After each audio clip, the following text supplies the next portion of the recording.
na kasama ka namin ng walang mga rehas, hindi mainit, at lahat ng dito kasya.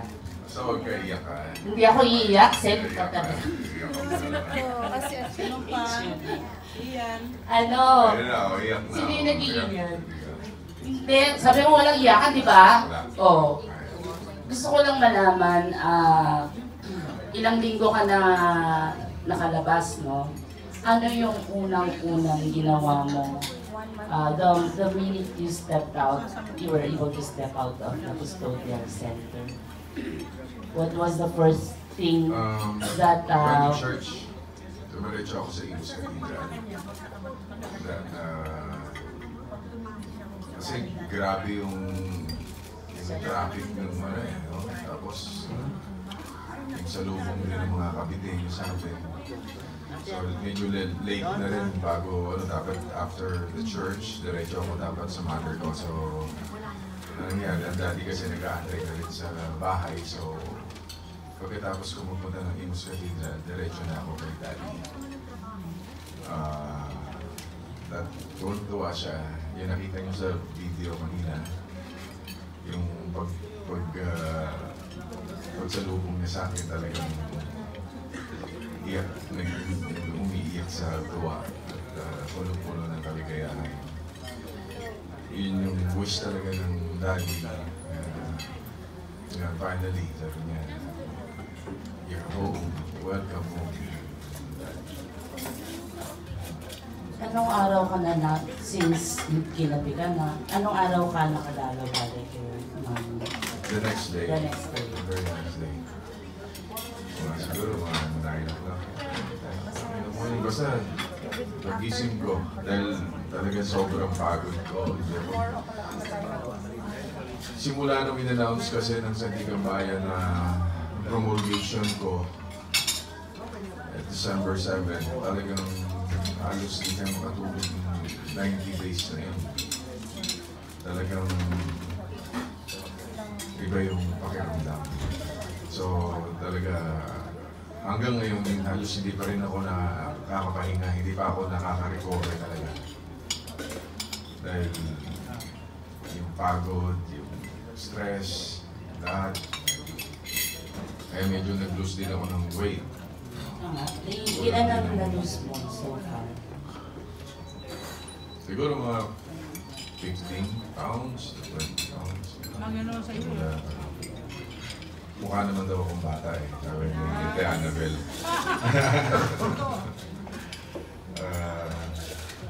Okay naman. Parang kailan lang, di ba? 4 years, 6 months. Today, 1 year, 1 month, 2 days. 1 month, 2 days na ako. Nasa labas ngayon. Nakaikot na po ako nakapunta na ako ng General Santos, Cotabato, Nueva Ecija, Pangasinan, Tarlac, Pampanga, Cavite, naikot ko na. Salamat na ako. At unti-unti na ako umikot para magpasalamat sa mga kababayan natin. At natutuwa talaga ako, talagang kinikilabutan ako. Naiiyak ako, naluluwa ako. Tuwing nakikita ko yung napakainit na pagtanggap sa atin ng ating mga kababayan. Isang araw nasa kami din ako, kahapon ako bumalik. Ganun din.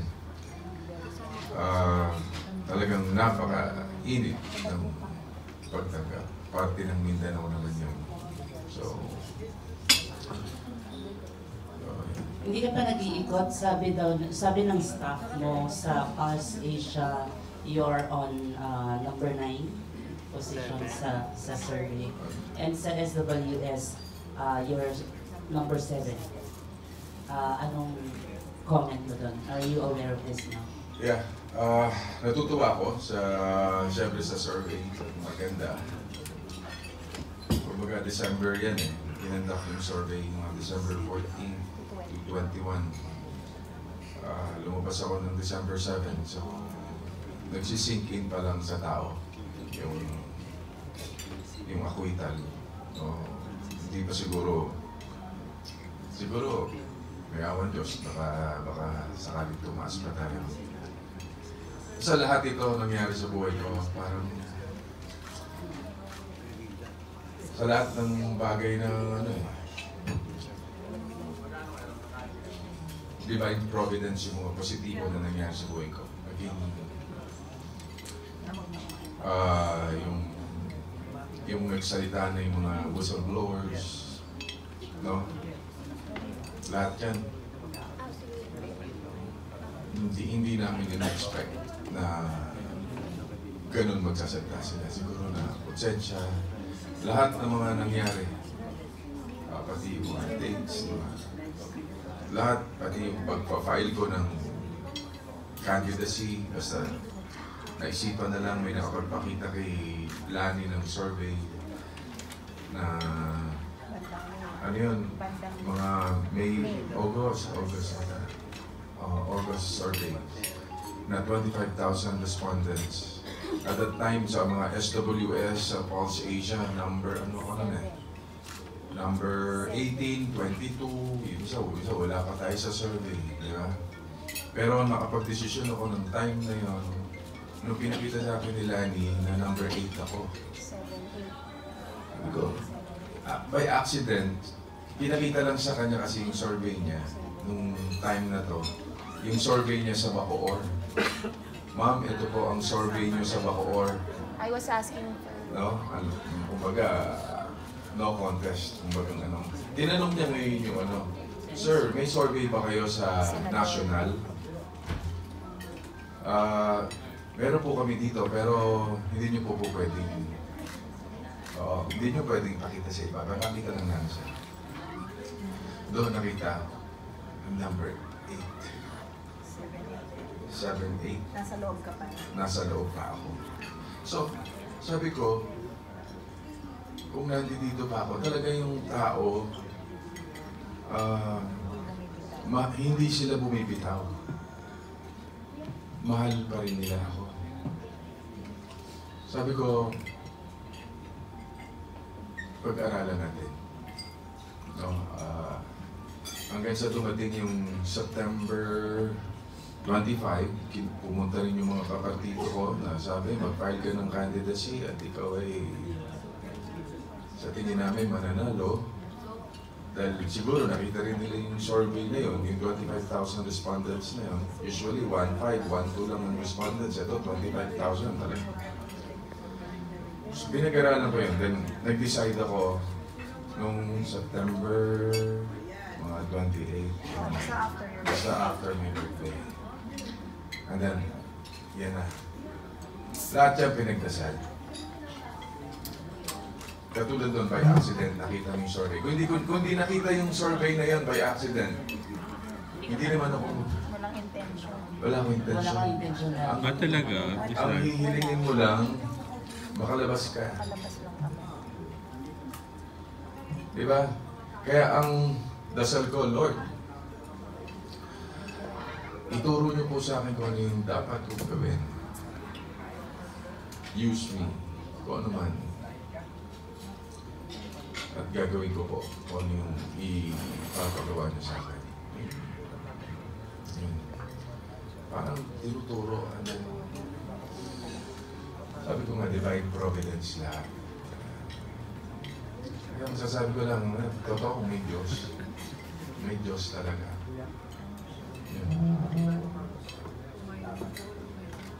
Your first Christmas outside the cell. Actually,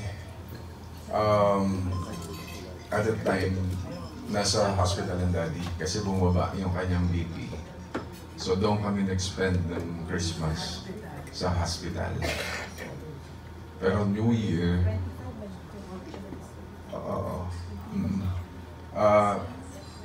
ayun, yan kay daddy. Pero tapos, nung araw naman, distribute naman kami ng sa mga kababayan natin sa Cavite. Giving sa mga kababayan natin. Yung mga tradisyon. Yung 5 kilometro na pila sa Bacoor. Na tradisyon na sinimulan pa ng nanay ko. Ganon. Pero yung New Year, yung buong pamilya naman, doon kay Daddy, tapos yung sa loob kami ng church. Every time na maghihiwalay ang taon, nasa loob kami ng simbahan, yung tradisyon na gawa namin muli. Ayun. Dun sa 4 years at saka 6 months na sa loob ka ng detention cell, ano ang realization mo? Ano mga lessons learned? Lessons, sinabi ko nga kanina, yung pagtakbo ko yung pagdeklara ng napaaga na tatakbo ka for a higher position, yun ang pinakamatinding nabanggit ko na kanina yan. Doon nagmula lahat ng politika because of politics. Pagka naisip mo na may trauma pa rin ako to this very time.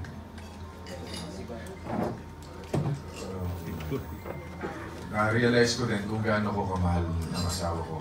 Yun.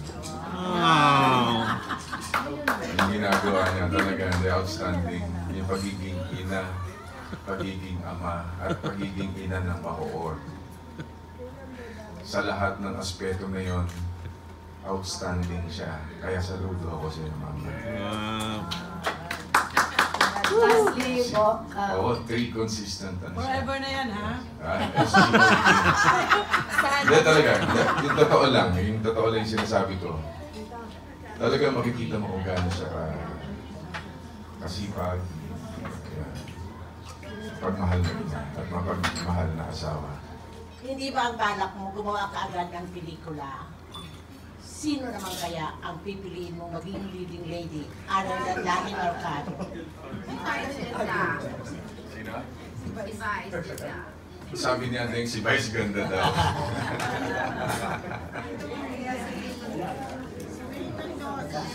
si Maine, si Pia Words ba?